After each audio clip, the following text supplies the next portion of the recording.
Wake that ass up early in the morning. The Breakfast Club. Morning, everybody. It's DJ Envy, Angela Yee, Charlamagne the Guy. We are the Breakfast Club. We got a special guest on the Zoom right now. We have Angela Stanton King. Welcome. Thank you guys so much for having me on the show. Well, Angela, tell them a little bit about yourself. You're running for Congress in Georgia right now, right? I'm running for Congress in Georgia in the 5th District against John Lewis. I am from Atlanta, been there most of my life. Most of you may know my story from a while back. I spent some time in prison for a nonviolent charge. Ended up giving birth to my daughter, chained to a bed, came home, went through a lot of trials and tribulations to get to where I am today. Ended up using my story to not only pass the First Step Act, but also make it illegal for women to be chained during childbirth. I ended up getting a full pardon from the president, and now I'm running for Congress to use my story, to use my experiences, and bring hope to our people. You got a pardon from President Trump? Full pardon from President Trump. Now, do you think that you would be a Trump? Do you think you would be a Trump supporter if he hadn't pardoned you? I've supported Trump before I got a pardon. And why do you support Trump? What values do you see in Trump that make you a supporter? I support his policies. He's the first president that's for pro-life. There are, nearly 60 million Black babies that have been aborted since Roe v. Wade passed. And if we talk about Black Lives Matter, then we know that Black Lives Matter even in the womb. He also signed the most historic criminal justice reform that I had a part of. And we freed over 7,000 people from prison. 91% of them were Black. He's also permanently funded HBCUs. He also lifted the federal ban that was against faith-based HBCUs. Before COVID hit, we had the lowest Black unemployment. The fact that the man was willing to listen to someone like me and allow me to influence him to not only pass the First Step Act, but make it illegal for women to give birth in chains, I realized that this man is not the man that they're proclaiming him to be. I don't have any problem with a person voting their interests. I saw a quote you said. You said, I credit President Trump for being my inspiration. Before she became active in conservative politics, I was a lifelong Democrat just because. Well, monkey see, monkey do. I was just doing everything that my family was doing. I guess we had all been duped. So what made you, get away from the Democratic Party? Well, my own story, when I came home from prison, I was a convicted felon. I was a single mother. I had 4 children waiting for me. They gave me a $25 check and a bus ticket and said, here, go start your life over. Well, we had absolutely nowhere to go. I couldn't get the welfare that I'd been able to get before. I couldn't get any housing assistance. So I had to figure out how I was going to make it. I had a God-given gift, which was writing. So I wrote my life story. From there, I went on to being a national best-selling author and then starting my own publishing company. Not only that, the part about being a single mother, remembering when I was getting those benefits and how Section 8 said, as a single mother, we'll help you and your children, but the father can't live in a home. Or when I was receiving welfare, they'll say, okay, you'll get this certain amount of money at the beginning every month, but you can only make a certain amount.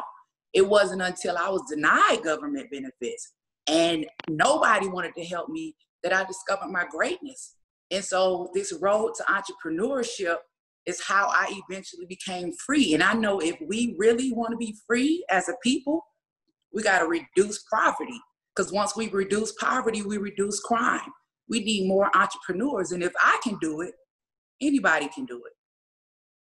You can do that as part of any party, though, or being an independent. You don't have to be a part of a party to do that, though, right? Well, for me personally, I'm a conservative because I don't believe in handouts.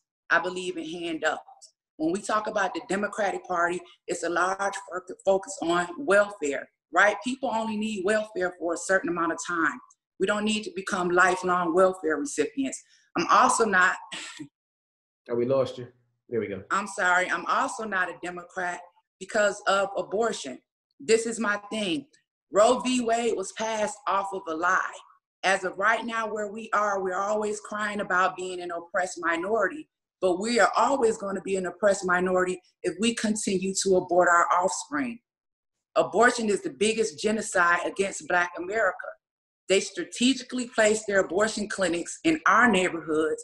And just about every time you hear a Democratic candidate go on stage, the first thing they say is Black women need access to abortion. So if we really want to restore the value to our own lives, if we really want to say, right, though, a woman's right for abortion. I just want to. If a girl, like let's say a 16-year-old girl was raped, or somebody was raped and they're pregnant, and they don't want to have that child, they don't want to have that experience. You don't feel like it's a woman's right to have an abortion? So they talk about women's rights and women's choice. We need to first figure out why the government gave us the choice to kill our children to get away with it. Because as a man, you make the child. If you wanted to kill the baby, you would go to jail. You don't have a right to decide whether or not your child lives. Neither should a woman. Even in the instance of rape, let's just talk about it, because I've been raped before. I have a 27-year-old daughter that's a lawyer, still deciding to choose life, because at the end of the day, that child is still partly mine. Now, if you can't kill the person who raped you, why are we killing the child? And in addition to that, rape is only 1% of abortions. So the argument that's on the floor right now about abortion is the Democrats wanting to fund it. It's not necessarily taking away a woman's right, which I don't believe any woman should want to right. Because here's the thing, you taking away someone else's right to live. Well, I'm definitely pro-choice, and I highly disagree. I'm pro-choice, and one of the reasons I'll say that is because I think history has proven that when abortion was illegal, women were still having abortions, and they were doing them in very unsafe ways and dying from them. So that will still continue to go on. And then the only people who had access were people who could pay for private physicians so that they were able to travel, go get that done, pay a large sum of money. So that actually endangered our people who were living in poverty because they couldn't afford to go to a private doctor. Let me tell you something. A baby dies every time in an abortion. Every time a woman has an abortion, a baby dies. You can't say Black Lives Matter and don't include the Black lives that are in the womb. Now, when you're talking about healthcare, is it a fetus or a baby? Let's talk about it. Look up the definition of a fetus. A fetus is a human baby. Now, when you're talking about healthcare and in the Black community, we need to remember the Negro Project and Title X funds. When you go research the history of Planned Parenthood, the founder, Margaret Sanger, was a racist. The Negro Project was about them implementing birth controls into our population, into our communities, to keep us from populating, to keep us from reproducing. Now, the thing of it is, when you guys say you're pro-choice, you have to think about this, the word and the trick. Why is it pro-life and then pro-choice? Because the opposite of life is death. The choice is death. So what we have to decide now is when we are voting is, are you going to vote for your children, your future children to die or your future children to live? Why not give them access to, it's a choice. What's the choice though? Life or death. Okay, so why would a mother choose death for her child? Everybody that's here, even all of us on this live, we got here because our mamas got pregnant. At the end of the day, it's somebody's life. So how is it that everybody that's advocating for abortion has never been aborted? How are you going against someone else's right to live? Because if you understand lifespan development, you know that we all go from being an embryo to a fetus, to an infant, to a toddler, to a child, to a teenager. It's a life. So when you guys say Black Lives Matter, Context matters, though. If a woman got raped, and I understand you say it's less than 1%, but if a woman got raped, I wouldn't expect her to carry that child. Okay, so let's just say that's fair, and that's the decision for it. If they say, okay, we're going to make this exception, if a woman is raped, let her make that decision. We still ended somebody else's life that didn't commit the rape. Let's remember that. But what about the other 99%? What about the fact that every time you see an advertisement for Planned Parenthood, it's targeting Black women? What about the fact that 46% of our population has been aborted since 1974 when Roe v. Wade was passed? So when we're talking about the Black vote and how we are the minority, why are we not waking up and realizing that we are not only killing our own army, but also aborting our votes? So what I would like to do as a congressman, because I promise you, everybody is voting for our children to die. on the Democrat side. I would love to bring balance. I would love to give opportunity to women, because look, you can't tell me that the only way I can survive or be successful is by having an abortion when I'm a woman that came home from prison and raised 4 kids on my own, which are all a blessing. So if we want them to value our lives, then we need to begin to value the lives of our offspring. My one vote on the floor, the only thing it's going to do is bring balance, because at the end of the day, I want to save Black life. I still believe in a woman's right to choose what to do with her body and her reproduction. And I still believe because you it is her body. Don't have the same body, but you and your mother don't have the same body. It's not her body. So again, it's inside of her body. It's a baby inside of her body. It's still an embryo. Baby. So if you can live with, I still feel that as history has shown, women are still going to have abortions, whether or not it's illegal, and it's a very dangerous practice. So that's an excuse to support a racist organization that has wiped out half of our race. We would rather to support what? Is that an excuse to support a racist organization that has wiped out half of the Black race? Planned Parenthood doesn't only provide, Planned Parenthood doesn't only provide abortions for people. Let me tell you about they do. They do a lot more work than that as well. So does every other OBGYN. We don't need Planned Parenthood to provide those services. We can go to any health clinic and get those services. Not only that, Planned Parenthood was just offered $60 million from our federal government for those funds. To take care of those other programs. They walked away from it because the stipulation was that they couldn't use those funds to perform abortion. Now, that is no excuse for us to say we are going to support, and it's documented that this is a racist organization. Because you believe that doesn't make it that other women have to believe that. You can believe that you're against abortion, and that's fine. You can be against abortion, but you can't make another woman do what she wants to do with her body. I don't think she's trying to make them. Why does the Democrat Party have to pay for it? Why do us as pro-lifers, people that believe in life and want your children to live, your future children to live, why do our tax dollars have to pay for those children to be slaughtered? Because not only are they murdered and dismembered in the womb, but then their body parts are sold and some of them are harvested. So what they're voting for on the floor now is funding it. I don't want to support a party that wants to pay for Black life to be exterminated. I do not support the Democrat Party. If you can't give Black women another option besides abortion, and if every time we come up as a Black people, as a community on the floor, the only thing we're being offered is free access to abortion, then that tells me you don't really care about Black life. So you think that's the only option that's being offered? That's not the only option that's being offered. So tell me what else people have options. News. People have options. They can choose that. They can choose to put a baby up for adoption. They can choose to. They can do whatever they want. And if they choose to have an abortion, why do you feel like people who don't believe in killing babies should have to pay for it with tax dollars? If you want to abort your child, why do I have to pay for it? I don't feel like. Well, first of all, I don't think that what you're paying is just for abortions when you pay for services from a clinic. That's not all that they do. That's a small percentage of it. Them turning away the $60 million in federal funding for those programs. So what I'm saying is what they're asking for is to fund abortion. What we're saying is we don't want to pay for it. And the same thing with sex reassignment surgery. As a conservative, it's not something that tax dollars should fund. Because you're anti-LGBTQIA. I'm not don't say that. Don't say that. I'm just asking. But you did.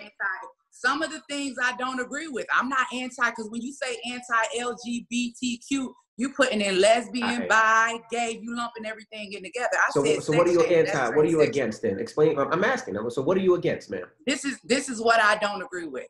I don't agree that I should be forced to recognize a man as a woman if he has had a sex change. I don't believe I should be forced to recognize that. I also don't believe that children should be associated with anything LGBTQ. I'm not against anybody grown doing what they want to do, but I am against associating children with that, and here's why. When you break down LGBTQ, what it means and what it stands for, it's all sexual preference. Children shouldn't be identifying with sexual preference. So when you have gay characters in cartoons, In every essence, you are opening up the door and teaching children about sex. This is my opinion.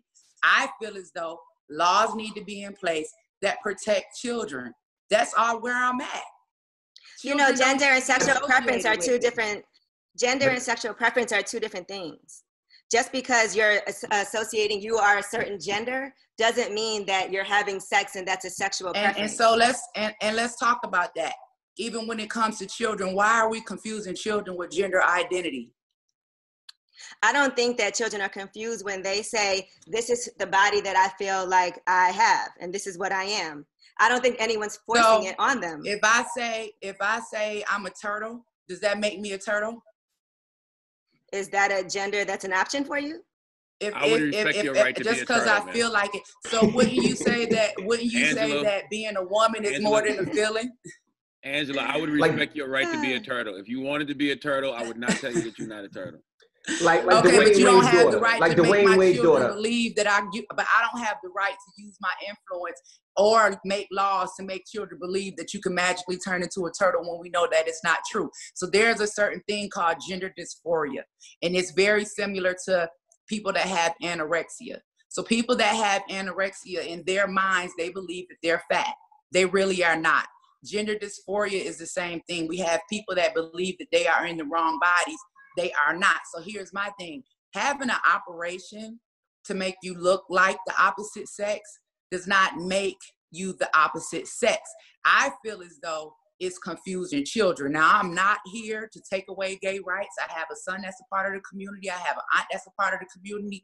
Plenty of friends. I love them. But I stand on what I believe, and that's only two genders. So your son is gay. So you can't be. There's no way you can't be anti-LGBT. Yeah, I raised him. I love him to death.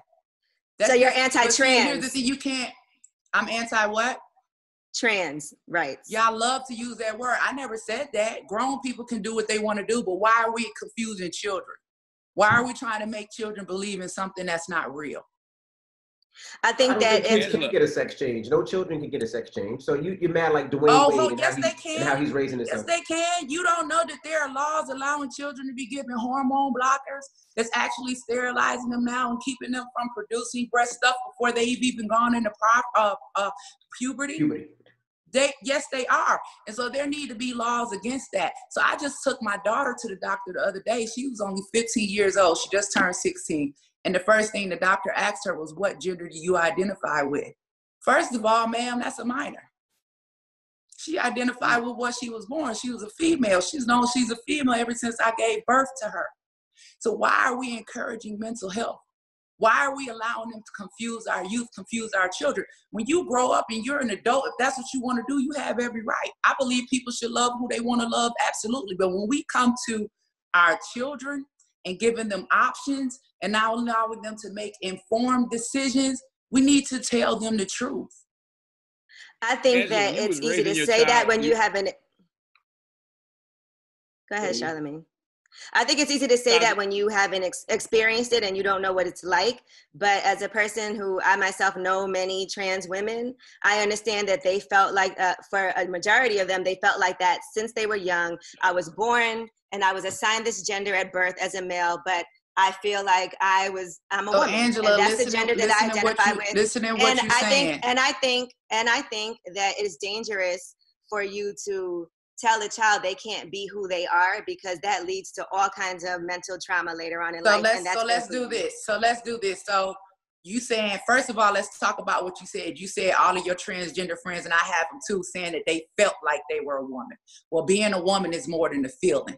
Feeling like a woman doesn't make you a woman. And when you tell me that I'm telling a child, let's just say my son who was gay, if he told me he felt like he was a female, that I would be doing damage to him by telling him that he's a male, I feel like I would be doing damage to him by telling him that he is a female, which would also force him into dismembering his body and believing that he is a female, because even after they go through the surgery, reality hits. They are still not biological women. So the healthy and responsible thing to do as a parent is to tell your child the truth and teach them to love themselves and be comfortable in the skin that they are in. So you can't tell me you're telling people to accept themselves for who they are when they are not accepting themselves for who they are. But you're That's telling them that. who they are instead of letting them be who they are. No. I'm not telling them who they are. I'm helping them understand who they are, because what you want to do is tell them a lie. Because you can tell a man all day he a woman. I don't think you're telling. I don't think anybody's telling a child that if they feel like that and this is who I am. You would be I'm not going to say your child, that's and you not would who be you lying are. to your child, and you would be an irresponsible parent to lie to your child and make them believe that they are something other than they are born. But however, I don't want to waste too much time on anything negative or creating this atmosphere like I'm against LGBTQ or I'm against anybody, because I'm not. I just have my beliefs. But I would love to talk about unemployment and what I would like to do for the District of Georgia. We definitely gonna get there, Angela. I want to ask you one question though. As you raised your son as a liberal, so as your views I changed, didn't. You didn't? How'd you raise your son? I didn't necessarily push any politics. I didn't necessarily. No. I don't mean on him. So you let him be what he wanted to be. Yeah, I don't mean on him. He's a gay male. I would never ever encourage him to be a female. You can be gay and still be a man. Yeah, no, what I meant was your views was that of a liberal. So as your views switched to conservative, did that change the way you actually, parented? To be completely honest, my views were always that of conservative, which most Black people are. You understand? But I was always voting Democrat because we just had this monolithic thought process, and we just went ahead with it because that's what everyone else was doing. But when it came to traditional family values, when it came to being entrepreneurs, hand up, not hand out, starting your own business, when it came to things like faith, the freedom of religious rights, those things, I had always had that mindset, but was still voting Democrat, voting against my own interests. Well, let's talk about unemployment, because your president, Donald Trump, is the reason that 40 million people are unemployed right now because of his response to coronavirus. Well, I would disagree. I would disagree. I would disagree. But let's talk about this. Are you disagreeing about his response to the coronavirus? What do you disagree about? Well, let's talk about his response. What about his response did you guys have an issue with? I mean, the fact that he denied it in February and said that, it was only one case. Well, in January, he tried to close the borders against China, and they called him a racist and a xenophobe and a bigot and everything else. And then he actually did close the borders to China. Not only that, he mentioned COVID at his State of the Union speech on February 4th, the one that Nancy Pelosi ripped up. And then she went to Chinatown saying that COVID wasn't a big issue. So I think that because this is something that has happened, this is his first time in presidency. I'm not here to defend him. I know a lot of times he say things that are wild. I'm more focused on his policies, but I do think that he handled it as best as he could and his administration, especially if we look at what's happening now. I have to question the validity of COVID when we have all of these Democrat leaders that were telling us it wasn't safe for us to go to church, it wasn't safe for us to open our businesses, but yet we see them all lined up at a funeral with 3,000 people after several people have lost their loved ones and wasn't even able to bury them. So I have to question the validity of it at this point. And you don't think Donald Trump is a racist? Why would I think Donald Trump is a racist when I know his history? Before Donald Trump ran for president, no one thought he was a racist. They sure you had did. some That's not true. I don't know that that's true. Building. So let's talk about that. Let's get factual. And again, I want to talk about what I want to do for the District of Georgia. I don't want to spend too much time trying to defend Donald Trump, but that was an issue about him not renting to people that had Section 8. Now, I got a brother who has property and is not going to rent to people on Section 8. I know people in my own community. I know people that wouldn't rent to me when I was on Section 8. So then they talk about the Central Park 5. Why did Donald Trump go out of his way to run these ads? And guess what my response is to that? Guess what my response is to that? Guess what my response is to that? Y'all more mad at Donald Trump than y'all mad at Antron's own daddy for making him confess. First of all, I got an issue with the daddy. Y'all mad at Trump. I want to know why his father made him confess and knew that it was a lie.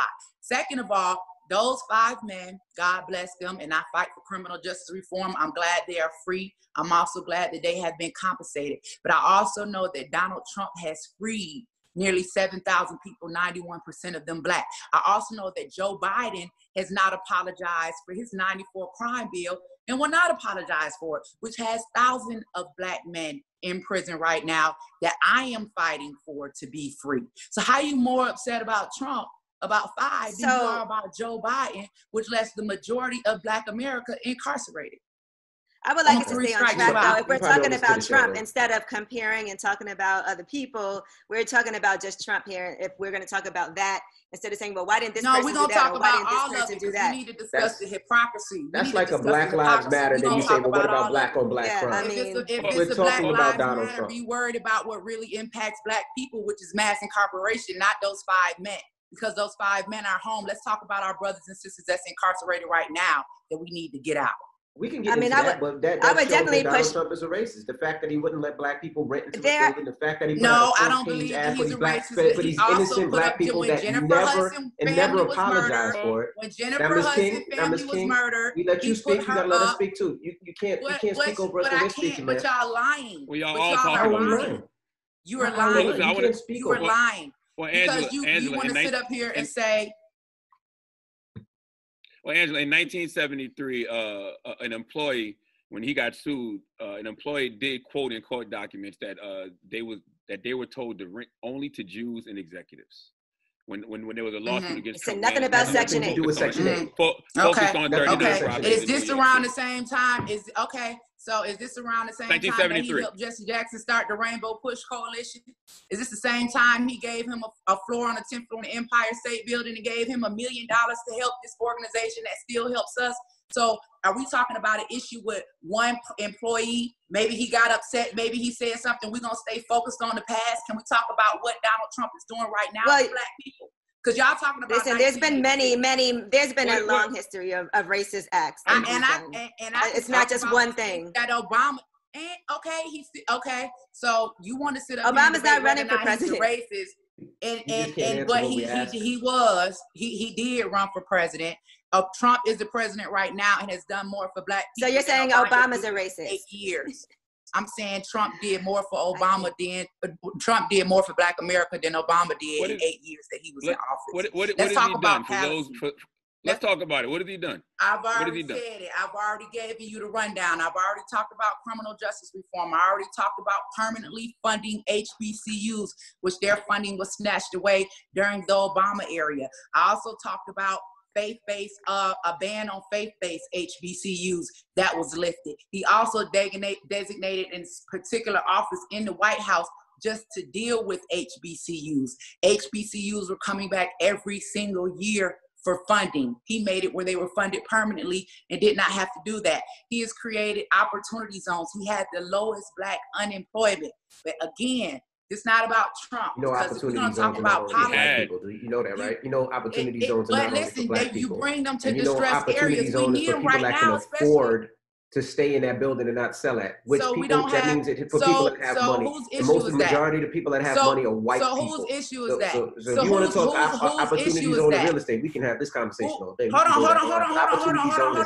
Don't tell me we don't have enough Black people that have money that can take advantage of these huge tax breaks. I said the majority of real estate investors are white, and they can hold down not paying stuff for years. It's an opportunity zones are not for only Black people. Black communities. If Black people do not step up, hold on. Let me hear what Angela's saying. Hold on. This is what I'm saying. Opportunity zones are for Black communities to rebuild our communities, which is exactly what we need now, especially with all of the things that have been burned down in our communities. We have enough Black people in power with money to take advantage of these tax breaks. But what we have is a lot of leaders and people with money that truly do not care. Okay, so funds can be created. We can put together pools. This is an opportunity for us to come together and rebuild our neighborhoods and rebuild our communities. So we can't always just sit back and say we're gonna point the finger at somebody else. Right. When we gonna have accountability? But opportunity is only for Black people. Gentrification for everybody. It don't. It's not just the thing that says only African Americans can buy these properties. Opportunity zones is for everybody, white, Black, Jewish, you're missing it. For low income areas. You're missing it. But they're for investments for our community. That's the point. They're for investments for our community, but it's not just for Black people. Our communities. Yeah. And if they come to our communities, they bring jobs. Just like the Wendy's we saw burn down up the street in Atlanta. You got 15 people that lost their jobs. These are Black people. It brings opportunity to people in our communities. You know so what don't they're doing say with that it does not opportunity help zones, man? us. Can No, I I'm just switch? explaining. You know what All they're doing right. hold on one second. You know what they're doing with opportunity zones? Kind of like what they did in Jersey City, kind of like what they did in Newark, kind of like what they did in Harlem, kind of what they did in Brooklyn. They come in Who is and that? take those properties and they Who is wait that? for the time period. And then when the time period happens, what do they usually do? They raise the rent, they push us out, and then we don't own these areas. I don't know if you've been to Harlem or if you've been to Jersey City, Hoboken, or Brooklyn in certain areas. The majority of people that you're gonna talk over me. I'll let you speak. Can you let me speak, please? Go ahead. Go I'm ahead. just asking. I'm not trying to be disrespectful. Go ahead. I'll let you speak. I'm just saying. Let me finish speaking. So in those areas, what happened? They usually push us out, raise the rent high, and push us away from those areas. A lot of areas in Brooklyn and Harlem and Jersey City and Hoboken and Detroit and Chicago downtown, we don't live in those areas. We were from those areas, but we were pushed out. Raised the rent, opportunity zones. People came. They gave them rebates. They gave them all these refunds. After that was over, pushed us out, and we can't afford to go back to those areas. So that's what those zones were. It's not just for African Americans. Now, can I speak? You said you had a question. Again, at the end of the day, we need to have some accountability. You keep saying they. Black people have the same access to do the same exact things. At some point, we're going to have to stop pointing fingers. Yes, we do. Enough of us got money. We can go in here and take advantage of these tax breaks. If y'all got homeboys, y'all interview all types of celebrities. If we really want to rebuild Black Street, if we really want to restore Black America, then we still have the opportunity right now. Pull our people together. Let's go take advantage of these tax breaks. Let's create our own opportunities and employ our own people. That's the answer, because we can't keep sitting back waiting on somebody else to make something happen to us. Because when they open up these loans and they open up these access, we have the same exact access, but we do not take advantage of it. So the majority of us, go ahead, Angela. No, I was going to say, since we're talking about access, do you think it's an issue with the Paycheck Protection Program that they're not saying what companies got the money and that there's not full disclosure on what was happening with those funds? Does it need to be full disclosure to the full public, or does it need to be full disclosure just to HUD or SBA? Who needs access to it? I mean, I think there has to be some accountability. I think we should know where is that money going, because there's a lot of businesses that were small businesses that weren't able to access those funds because they were depleted so quickly. I can tell you, I know for a fact, several small Black businesses in the Atlanta area that did get access to those funds. I mean, we even saw a huge article about Carly Red's boyfriend getting $2 million and going and buying a Rolex and paying child support. I think what it is that we need to make sure that we are educating our communities on how to take advantage of these opportunities. So if they gave out the PPE loans and said, hey guys, fill it out, how many of us actually went through the process of filling out the paperwork? Or if we didn't know how to properly fill out the paperwork, made sure that we engaged our communities for them to get access. So we can't say, oh, they just gave this money to all of these rich or corporations. That's not true. I didn't say that. I was just asking for if you think there should be disclosure. 60% of all small Black, there should definitely be disclosure, but 60% of all small Black-owned businesses didn't even apply for the PPP, and that's why Robert Smith started QuickBase.com. Yeah, you know, actually, a lot of us can't get access. A lot of us can't get loans. You know, it's difficult for a lot of African Americans to get loans. You know? But that's why Robert Smith did QuickBase.com and Diddy did OurFairShare.com to ensure that. But 60% of the people didn't even go for it. But let me ask you a question, Angela. What would be your plan to sustain our communities? Okay. We do. I agree with you that our community definitely if we educate them on, because remember in school, I don't know about you guys, but I was raised in the hood. In school, they didn't teach us about credit. You know what I'm saying? They didn't teach us about finances. Many of us they didn't teach us about entrepreneurship. And that's something that I like to see our children taught in school. I mean, it's like we just jump out there and then we don't take advantage of the stuff because we don't have the education. It's not because we can't get it. We're not educated on how to get it. We're not educated on how to establish credit. We're not educated on how to get loans. Okay, Angela, can I ask you another question? Oh, go ahead. What would be your plan, Angela, to sustain people who are still not working because of your president when the unemployment payments run out in July? Unemployment definitely runs out in July. African American unemployment right now, I want to say, is at 16.8%. Nationwide unemployment is at 13%. I want to focus mainly on disaster recovery management, especially after what we saw with COVID, creating job creation, job growth. I think that would be an immediate fix and impact. And not only that, but teaching a lot of people in our inner city and disadvantaged communities about entrepreneurship. You know, people need to know where their next check is coming from. And like I told you before, if we can reduce poverty, we can reduce crime. I know that's why I committed a crime 15 years ago. I was a single mother. I wanted to take a chance on giving my children a better life. And I made a decision and thought I could get away with it. Just as we see with a lot of people returning home and coming home from prison, these people that have been serving 20, 30 years, if they come home and they don't have access to gainful employment, they're going to go back to doing what they usually do. If we want to see crime rise, we need to not create jobs, not create entrepreneurship. I think for our communities, we all have a God-given gift. Mine was writing. I learned how to take that and make it into a profitable business. We have people that know how to cook. We have people that know how to paint. We have people that know how to work with their hands. We can create our own businesses and begin to build our own wealth. And for me, that's one of the main focal points of my campaign. You know, all right, one question I wanted to... Oh, go ahead. Go ahead. No, one question I wanted to ask you is, why do you think so many white supremacist groups support Donald Trump? I think it's because they were white supremacists when Obama was in office. And I think that because Obama was a black man, they happy to see any white man in office. It could have been Hillary Clinton. They would have supported her. Anybody besides a black face. I don't believe that the president has control over who supports him. I don't. And I think. Do you think he should denounce them? Do you think he should denounce them? He has. You want me to pull up the video and show it to you? All you gotta do is go on. All you gotta do is type in. You can't call them fine people. Google President Trump denounced KKK and white supremacy. There's a whole video of him doing that, and he also designated them a terrorist group. Google that also. But you can't say fine people on both sides in some place like Charlotte. So can I get, because we back on Trump again versus my campaign, but let me just say this. I was just on the ground in Minneapolis, right? And when I was on the ground in Minneapolis, I had people with me and we were doing a very peaceful protest. And then there were people that were not doing a peaceful protest, busting people on the head, breaking stuff and all of that. So in my honest opinion, when the president said there are very fine people on both sides, he was talking about the people that were peacefully protesting.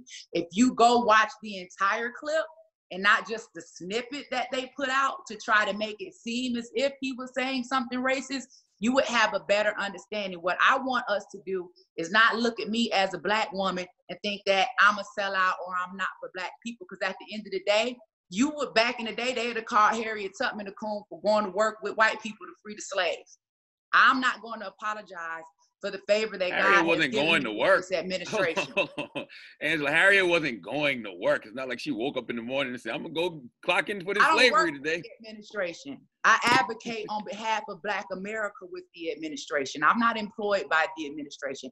Every time I go to the White House, I'm going there with an issue for Black America. Do you feel like you have to be loyal to Trump because he pardoned you? I don't feel like I have to be loyal to Trump, but I'll tell you something. I am a loyal person. I do understand loyalty. If Trump has done something that I feel would hurt Black people or would hurt disadvantaged communities, I would be the first one to say something. I would not align myself with someone or something that I believe was intentionally bringing harm to my communities. If we focus on the policy and not the person, because here's my thing. I didn't like my grandmother. My grandmother was mean. Every time I asked for something, I got cussed out. She never said anything with love, but she never did anything to harm me. She always had my best interest. She was not a very nice person. We may not like what Trump do or what Trump says. We may not like what Joe Biden says, but we need to pay attention to what these people are doing. Damn what they are saying. What are you doing? What type of impact is it having on us as a community? Is it benefiting us? Black America, this is what we need. We need to restore our communities, okay? We need to get Black men out of prison, get them back in their homes, have them raising our children. We need to rebuild Black Wall Street. It is time for us now to act and to come together and make these things happen for us instead of depending on the government system to do it. The reason why Angela. No, I have to push back on you because Trump's policies have hurt Black people? I mean, you Be talk about the specific. economy, you talk about the tax laws that have Be disproportionately hurt no. Be specific when you talk about now. Well, they were disproportionately left out of Trump's tax cuts. African-American households receive only 5% of the benefits from Trump's tax law, despite making up 13% of U.S. households. When you talk about education, Trump rolled back Obama-era efforts geared toward protecting Black students from discrimination Trump, and school punishment. Hold on. Come on now. Did you not see Trump pass school choice?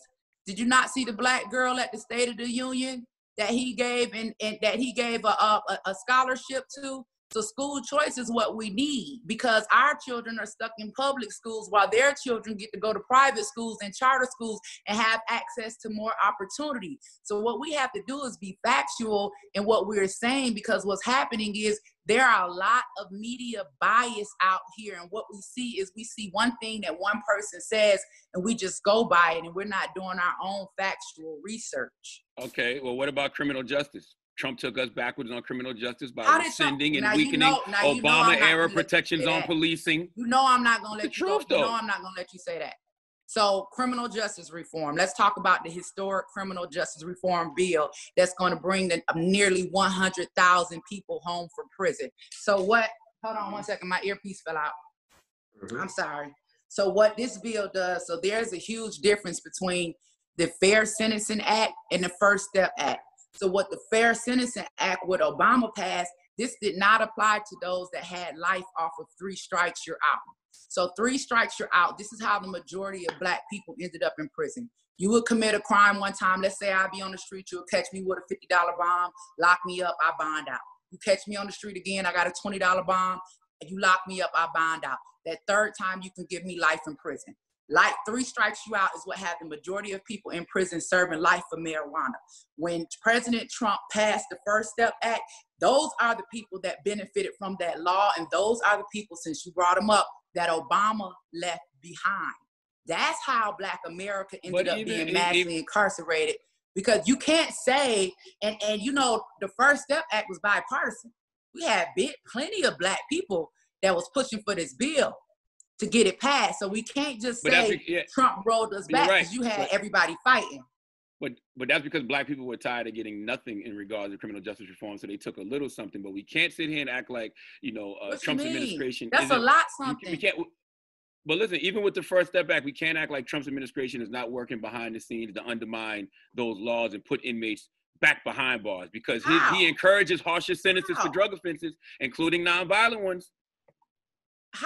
Yeah, the Department of Justice gave federal prosecutors wider latitude to pursue criminal drug charges and harsher sentences. Do you know that there's a difference? Do you know that there's a difference between the Department of Justice and the White House administration? Do you know that there's two separate entities?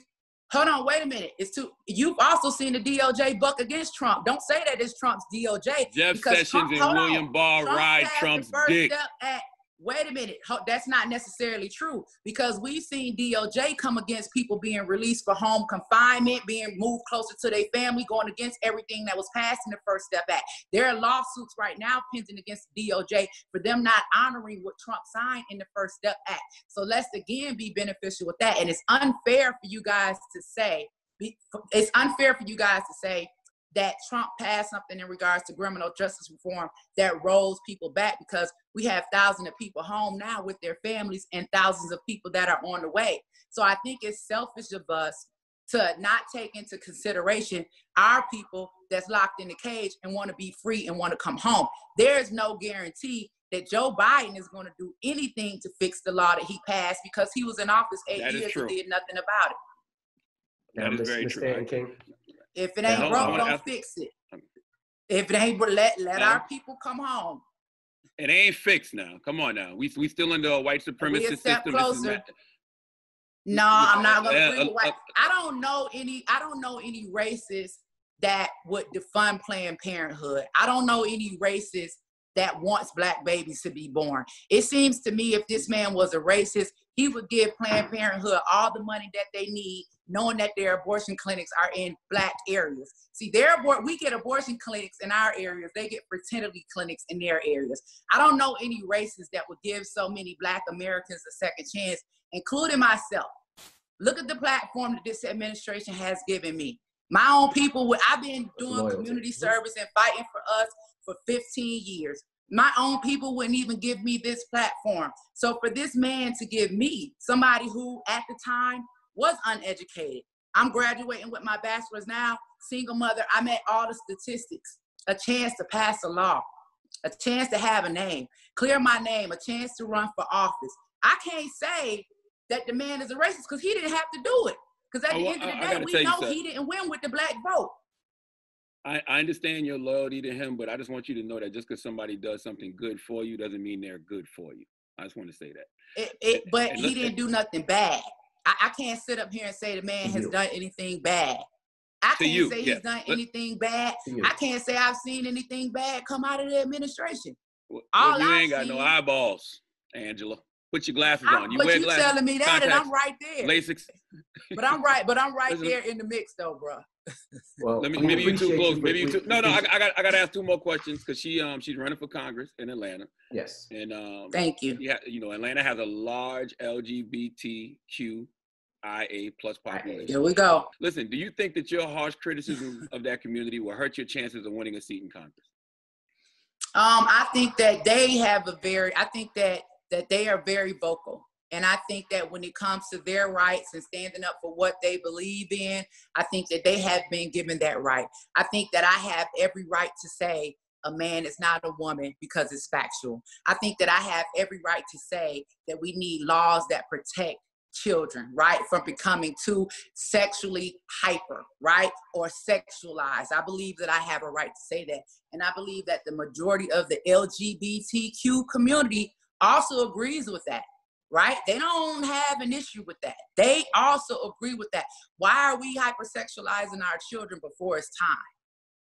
So I'm not here to take away anybody's I don't know if they agree with it. I don't think that identifying as a gender means that you're telling your child to have sex.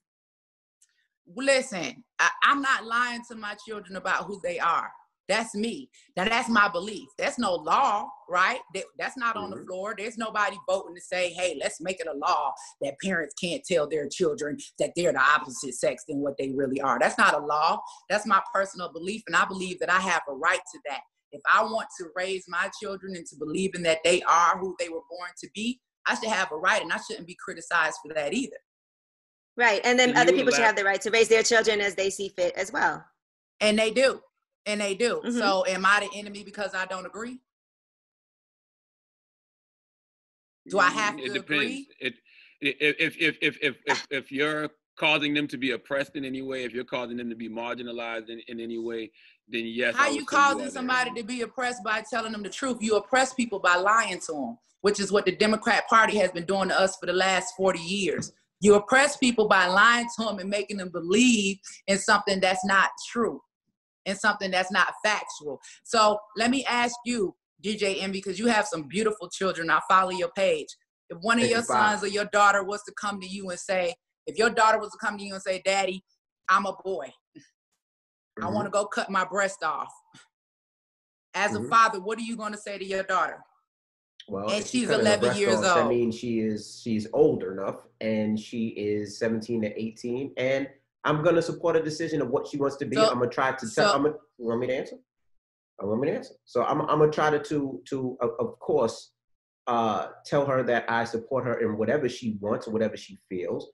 If she is underage, she can't do anything until she gets a lot older. But if she is of age, then she can make the decision on her own. But my job is to make sure. But seriously, if she's 18, if she's 19, and she's 20, and she feels that way, then we're going to have the conversation. So you and I actually believe the same thing. If they're old enough to make those decisions, then fine. Correct. But giving children home my 6-year-old says it, then that's something different. But taking children to the doctor, letting them tell you what their gender is before they are of age is wrong. These are the things that we need to pay attention to. Also, I want to ask you and Charlamagne a question.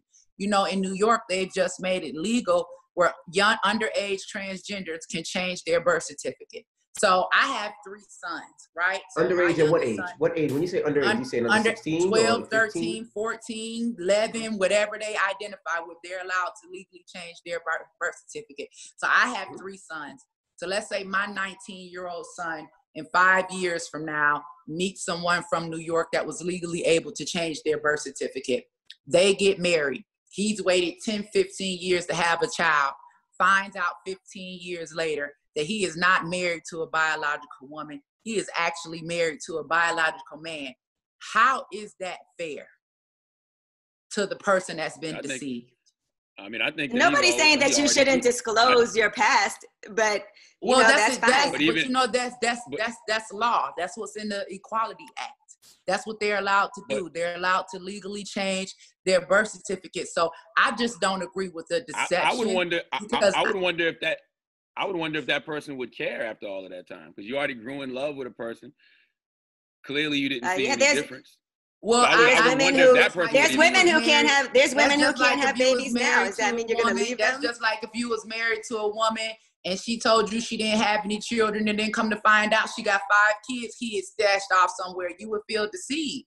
You would want to marry somebody that will be honest up front with you. You wouldn't want to marry somebody that's going to lie to you and keep a huge part of their life away. Sounds great, but a lot of people are married to people they were deceived by in many ways. So I don't think you can ever prevent people from not deceiving people in marriage. It's okay.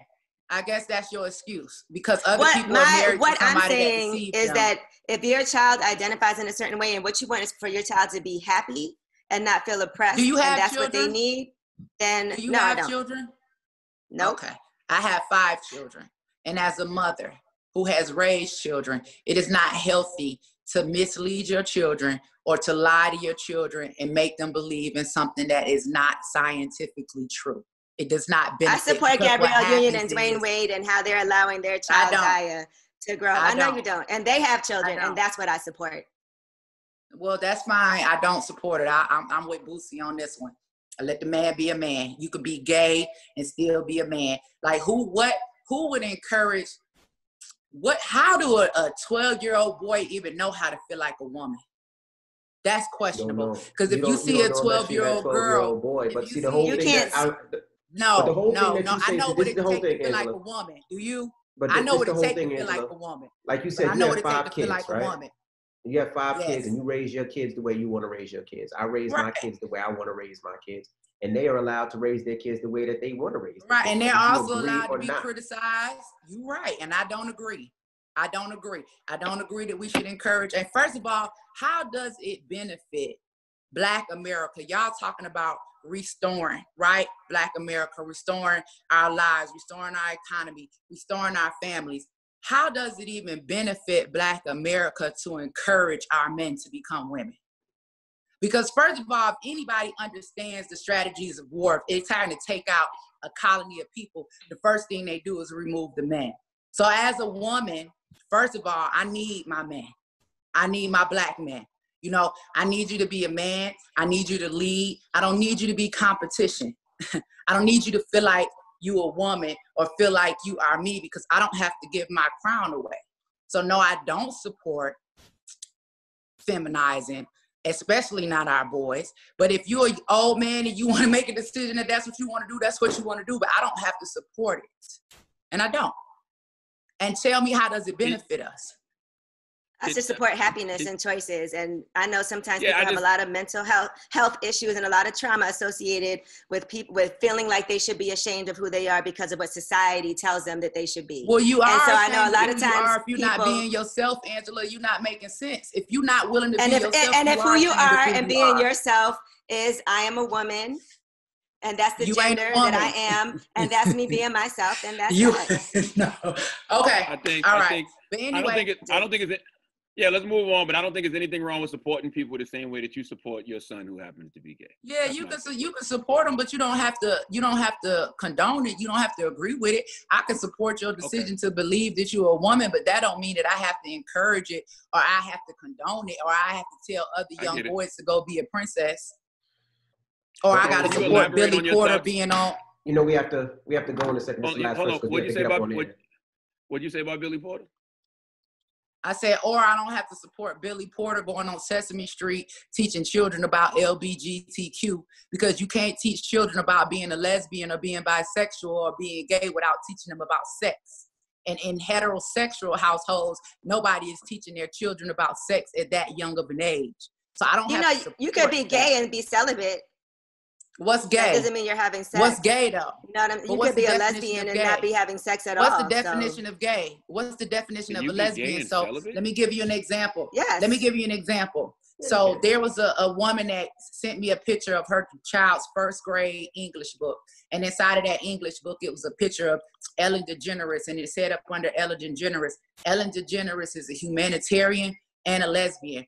The 5-year-old baby went home and asked her mom, what's a lesbian? So now that mother has to sit down and explain to her child what a lesbian is at the age of 5 years old. I hate to tell you, but when you open Pandora's box, it cannot be closed. I don't have to explain heterosexuality to my children at the young age of 5 years old. So I shouldn't have to explain two men being together. I shouldn't have to explain two women being together. It's our sexual preference, and we need to keep sex. So you're saying you shouldn't have to explain any of that. You shouldn't have to explain sex. Why are we talking not about man, woman? sex? Why are we talking about, no, that's sexual preference. When you go to talking about lesbian and gay, why are we having that conversation with 5-year-olds or 3-year-olds or 4-year-olds? Because see, me, I was sexually abused at the age of 5. And if it was my choice, I'd have just been happy playing with toys and thinking about Happy Meals. Like, that's too much for their mind. If they're not there yet, we don't even need to introduce. You wouldn't want nobody talking to your kid about sex at 5 years old. So he was on there talking about, he was on there talking about having sex. I'm confused. Well, LGBTQ, if you're explaining it, how do you explain it without talking about sex? It's all about sex. Lesbian means two women that prefer to have sex with each other. Gay means two men that prefer to have sex with each other. A bisexual person is a person that has sex with both sex. I mean, come on, y'all, let's just be real for a minute. What if it's just attraction though? Because I mean, we're all attracted to, the opposite sex when we're young, or attracted to somebody when we're young. So what if you're a young boy? We're not. I shouldn't have any type of. Then something wrong, because at 5 years old, why should you be having any type of sexual attraction? Let's be real. Now we're getting into pedophilia. Now we're getting into pedophilia because we're talking about 5-year-old children. All right, let's this is get away from that. I'm gonna tell you, I know. Not going now, when I got molested when I was 8, and so I do understand what you're saying because I wasn't thinking about sex and sexual acts before that happened. So I do kind of understand what you're saying just a little bit. That's all I'm saying. And please stop trying to, create this atmosphere that I'm against LGBTQ, because that's not it. LGBTQ is about sexual choice and sexual preference, which adults have every right to, but I'm just strongly against tying anything that involves sexual choice, sexual preference, sexual anything with children that aren't mature enough to make decisions regarding the consequences that come behind sex. That's where I'm at. Well, Angela Stanton King, we appreciate you for checking in. Yeah, Charlene, we gotta come. Even though I disagree with like 95% of what you say, I enjoy what you disagree with. What you disagree with? We need to have a conversation on record. Because y'all gonna have to use y'all platform to stop letting these people encourage us that abortion is healthcare and telling us to go kill our offspring, y'all. This is all I want to end with. We can never become the majority as long as we abort our children. If we are tired of being the oppressed minority, we need to rethink abortion. And when it comes to valuing Black life, that's just where I'm at. We can have an off-record conversation. I love to give y'all some facts. Yeah, I'll always be for our women's right to choose. We need to address this. Women's right to choose. Thank you very much. How can they follow you if they want to? So you guys, Stanton King for Congress is the website. Definitely, please visit, look at the policies, look at what it is that I'm fighting for. And on Instagram, I'm the Angela Stanton. Twitter, the Angie Stanton. You guys, thank you so much for having me on the show today. I really appreciate it. And you have a blessed day, sister. And you wear a mask at that Klan rally this weekend in Tulsa. Come on, man. You know I ain't going to no Klan rally, man. Listen. I'm talking about that Trump event. Listen, man, we support the president and his policies. I ain't gonna tell y'all again, President Trump been doing stuff for Black people. He got a long history of giving to the Black community. At the end of the day, I'm not gonna apologize for going to this man with issues to advance the Black community and him being willing to listen and act. I'm just not gonna apologize for it. The people in prison didn't want to wait 4 years for y'all to get another president. And they definitely not gonna want to wait 4 more. Because Joe Biden's gonna lose. Angela, have a great one. Thank you so much. I hope you guys enjoyed that. Healthy Not Cute Water is an online community designed to inspire and motivate people to be their authentic self. Break the mold. If you're that person that gets shot, be the one shot still standing. Be the person with the arrows in your back. Show other people the way. Be positive. Look past the deceptions and the obstacles of life. Encourage yourself and others around you. We're going to be bringing more videos like this. We want to hear from you guys. If you have some motivational, inspirational video or aspect of your life that you'd like to share with the community so that you can keep this going. We'd like to hear some feedback. Like and follow this, and we'll talk to you soon. Thanks for watching Healthy Not Cute Water.